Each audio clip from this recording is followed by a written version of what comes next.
அதிகார துஷ்பிரயோகத்தை செய்யறதுக்கான அந்த அனுமதி வழங்கப்பட்டது யாரால? இந்த அரசால. இந்த அரசை ரெப்ரசென்ட் பண்ற 4 பேர் இங்க இருக்கிறாங்க. அந்த 4 வெங்காயங்கள்ட்ட எங்க இருங்க. இதுதான்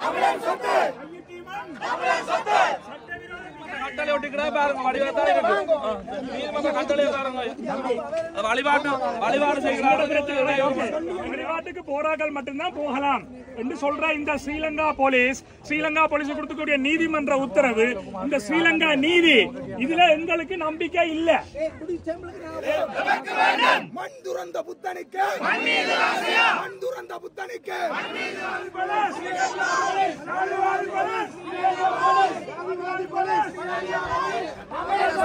கையிட்டு மண்ணு வெளியேறு வெளியேறு வெளியேறு வெளியேறு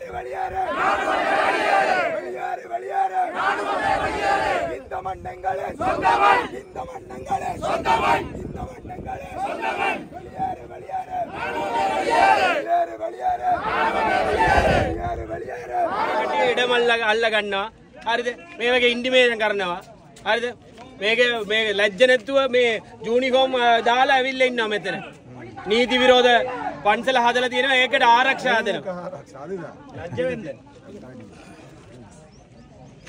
நீங்க மீடியாவே பாக்குறீங்க தானே உங்களுக்கு இன்னைக்கு நடக்கிற நீதியை உங்களுக்கு ஒரு அடையாள அட்டை தந்திருக்கு மீடியா உள்ளுக்கு போறதுக்கு உங்களுக்கு சகல அனுமதியும் இருக்கு நீங்க விகாரி அடிக்க போறீங்க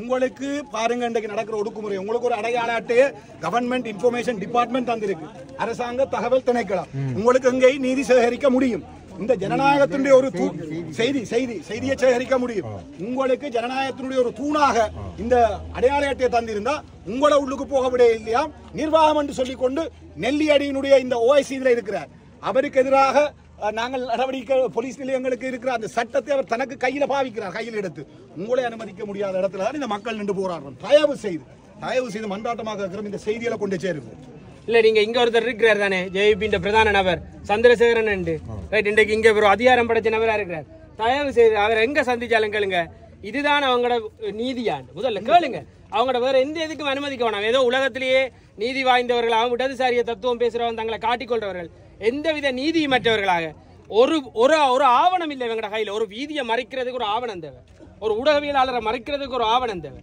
இது வெறுமனே தங்களுக்கு வழங்கப்பட்டிருக்க அதிகாரத்தை துஷ்பிரயோகம் செய்யறாங்க அதிகார துஷ்பிரயோகம் தான் நீங்க இடம்பெற்றுக் கொண்டிருக்கு அதிகார துஷ்பிரயோகத்தை செய்யறதுக்கான அந்த அனுமதி வழங்கப்பட்டது யாரால? இந்த அரசால. இந்த அரசை ரெப்ரசென்ட் பண்ற 4 பேர் இங்க இருக்கிறாங்க. அந்த 4 வெங்காயங்கள்ட்ட எங்க இருங்க.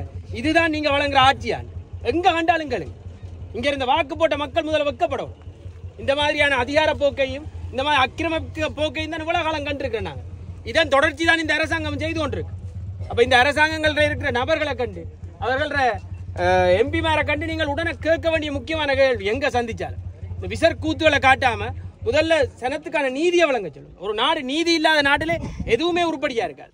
ஒரு சாதாரணமா எல்லாருக்கும் சமனா இருக்கக்கூடிய சட்டம் தையிட்டில இருக்கிற மக்களுக்கு மட்டும் வேறொரு வகையில இருக்கா இது என்ன நாடு? ஒட்டுமொத்த தமிழ் மக்களுக்கு எப்பவுமே வேற தான் இருக்கு. ஏதாவது ஒரு சட்டம் உங்களுக்கு வேலை செய்தா அல்ல இதுல இருக்கிற இந்த போலீஸ் எவனாவது ஒரு இந்த பைத்தியக்கார போலீஸ்காரன் வீட்டுல போய் நான் கட்டலுமா? இதுல நிக்கிற மோட்டு போலீஸ்காரன் வீட்டு காணிக்கல போய் நான் ஒரு வியாரையை கட்டிட்டு இவனை வெளியே போக சொல்லலுமா? ஆனா இவன் வந்து ஒரு சட்டவிரோதமா கட்டப்பட்டதுக்கு சட்டத்தை பாதுகாக்கிற உடையை போட்டுட்டு வந்து பாதுகாப்பு வழங்கிட்டு நிக்கிறான். இது சரியா? போலீஸ் யார்? போலீஸ் மக்களுக்கு பாதுகாப்பு வழங்க வேண்டியவன். சட்டவிரோதத்துக்கு பாதுகாப்பு வழங்கி கொண்டிருக்கான். இந்த நாட்டில் இதானே நடக்குது. இது யார் தட்டி கேட்கறது? இதை தட்டி கேட்கிற ஆக்களை நோக்கி எவ்வளவு பேர் கேள்வி கேட்கிறாங்க. யாரை நோக்கி கேள்வி கேட்கணும்? அதிகாரத்தையும் இந்த அரசாங்கத்தையும் நீதிக்கு முரணா செயற்பட்டவர்களை நோக்கி தான் கேள்வி இருக்கணும். எப்பவுமே கேள்விகள் யாரை நோக்கி கேட்கப்படுது? போராடுற மக்களையும் பாதிக்கப்பட்ட மக்களையும். தயவு செய்து இந்த ஊடக துறையில் இருக்கக்கூடிய நண்பர்கள் ஆதரவாளர்கள் இந்த விடயங்களை எடுத்து செல்லுங்க.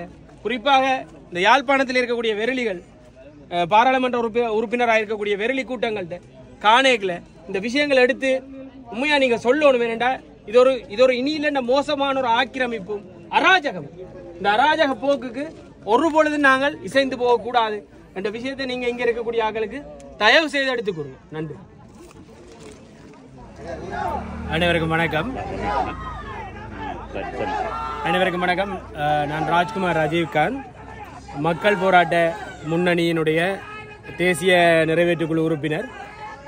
நாங்கள் கடந்த சில நாட்களுக்கு முன்பாக ஒரு ஊடக சந்திப்பை நிகழ்த்தி நமது கட்சியின் சார்பாக தையிட்டியில் கட்டப்பட்டுள்ள சட்டத்துக்கு முரணான இந்த விகாரை அகற்றப்பட்டு தையிட்டியினுடைய இந்த நிலத்திற்கு உரிமையான மக்களிடம் அந்த நிலம் ஒப்படைக்கப்பட வேண்டும். தொடர்ந்து பௌத்த பேரினவாதத்தினால் பல ஆண்டு காலமாக பல மோசமான பாதிப்புகளை சந்தித்து கொண்டிருக்கும் வடக்கு கிழக்கு தமிழ் மக்களுக்கு ஒரு விடிவு பெற வேண்டும். எனவே இந்த ஆக்கிரமிப்புகளை நாங்கள் தொடர்ந்து அங்கீகரிக்க முடியாது.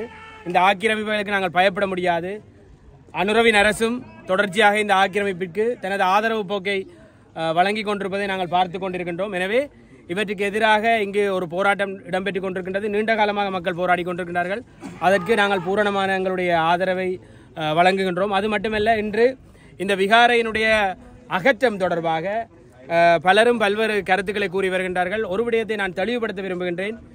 ஒரு விகாரையை அகற்ற முடியாது, விகாரை கட்டுப்பட்டு விட்டது என்றெல்லாம் பலர் கூறுகின்றார்கள். ஆனால் தென்னிலங்கையில் பல நூற்றுக்கணக்கான விகாரைகள் நீர்ப்பாசன விடயங்களுக்காகவும் பெருந்தெருக்கள் அபிவிருத்திகளுக்காகவும் இடித்தளிக்கப்பட்டிருக்கின்றது. அதனுடைய ஆதாரத்தை நாங்கள் வைத்திருக்கின்றோம். பல நூற்றுக்கணக்கான விகாரைகள் உட்பட தொல்பொருள் சின்னங்களாக இருந்த 49 சின்னங்களும் அபிவிருத்தி நடவடிக்கைகளுக்காக அளிக்கப்பட்டுள்ளது. ஒரு கொடுவத்த என்ற இடத்திலே நிர்மாணிக்கப்பட்ட சட்டத்துக்கு விரோதமான விகாரை வீதி அதிகார சபையினுடைய வழக்கினால் சட்டவிரோதமான விகாரை என்று நிறுவப்பட்டிருக்கின்றது. எனவே சட்டவிரோதமான விகாரைகள் அல்லது அபிவிருத்திக்கென விகாரைகள் இலங்கையில் உடைக்கப்பட்டிருக்கின்றது, அகற்றப்பட்டிருக்கின்றது. எனவே அவர்களுக்கு ஒரு நீதி, இங்கிருக்கின்ற மக்களுக்கு ஒரு நீதி என்றால் இதனுடைய வெளிப்பாடு என்னவென்றால் சிங்கள பேரினவாதத்தினுடைய ஆக்கிரமிப்பு போக்கும், தமிழருக்கு எந்த ஒரு இடத்தையும் விட்டுக் கொடுக்க கூடாது என்ற நிலைமையும், தமிழ் மக்கள் எந்த ஒரு இடத்திலுமே தங்களுடைய இடங்களில் பூரண இன சுதந்திரத்துடன் வாழ முடியாத ஒரு சூழ்நிலையை ஏற்படுத்துகின்ற ஒரே சிந்தனையில் தான் இதனை செய்து கொண்டிருக்கின்றார்கள். நான் திருவண்ணாமலையில் பிறந்து வளர்ந்தவன் என்ற அடிப்படையில் திருவண்ணாமலை மண் உங்களுக்கு சிறந்த உதாரணமாக இருக்கும்.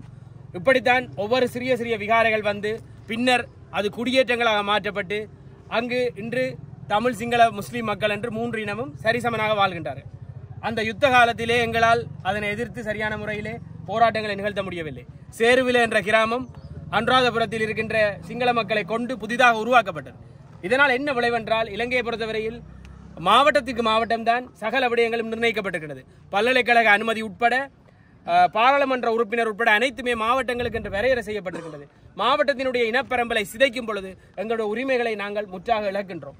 இந்த இலங்கையிலே எங்களுக்கென்று இருக்கின்ற தாயக பிரதேசம் என்பது மிக சிறிய பரப்பு. அந்த பரப்பில் தான் நாங்கள் வாழ்ந்து கொண்டிருக்கின்றோம். அதனுள் புகுந்து இனப்பரம்பலை குலைக்க நினைக்கின்ற செயற்பாடுகள், இனப்பரம்பலை சிதைக்க நினைக்கின்ற செயற்பாடுகள், ஏற்கனவே நீதி கேட்கின்ற பொறிமுறையில் எந்தவித நீதியும் வழங்கப்படாமல் தொடர்ச்சியாக நாங்கள் ஏமாற்றப்பட்டுக் கொண்டிருக்கின்றோம். அதற்கு மேலதிகமாக மேலும் மேலும் சட்டத்தால் கூட எங்களை காப்பாற்ற முடியாத நிலையை நாங்கள் தையிட்டியில் அவதானித்துக் கொண்டிருக்கின்றோம்.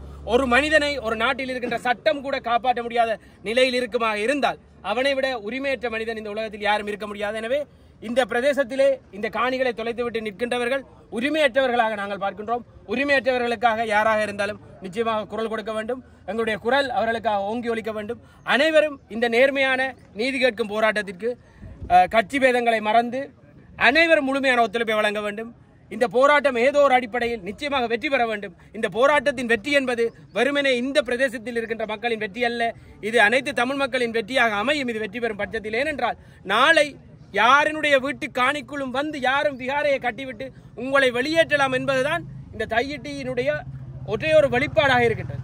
என்று உங்களுக்கு தெரியும், ஆளுநர் கடந்த மாவட்ட அபிவிருத்தி குழு கூட்டத்திலே ஜனாதிபதி இருக்கும் பொழுது கூறுகின்றார், இந்த காணி உரிமையாளர்களுக்கு வேறு காணியை வழங்குவோம் என்று. நான் அவருக்கு சவால் விடுகின்றேன், ஆளுநருடைய காணியில் நாங்கள் சென்ற ஒரு விகாரையை கட்டிவிட்டு ஆளுநரை அந்த காணியிலிருந்து வெளியேற்றினால் அவர் அனுமதிப்பாரா என்ற கேள்வியை நீங்கள் அனைவரும் ஆளுநரிடம் கேட்க வேண்டும். எனவே ஆளுநருக்கு ஒரு சட்டமும் பாதிக்கப்பட்ட மக்களுக்கு ஒரு சட்டமும் என்று இந்த நாட்டில் நாங்கள் இருக்க முடியாது. எனவே இதனை பார்த்து நாங்கள் தொடர்ச்சியாக மௌனித்துக் கொண்டு இருப்போம் என்று மட்டும் யாரும் நினைக்க வேண்டாம். இந்த போராட்டத்தின் வெற்றி என்பது தமிழ் மக்களின் இருப்பை உறுதிப்படுத்துகின்ற ஒரு வெற்றியாக அமையும். எனவே இந்த போராட்டத்திற்கு எங்களுடைய பூரணமான ஆதரவு இருக்கும். அனைவருக்கும் நன்றி.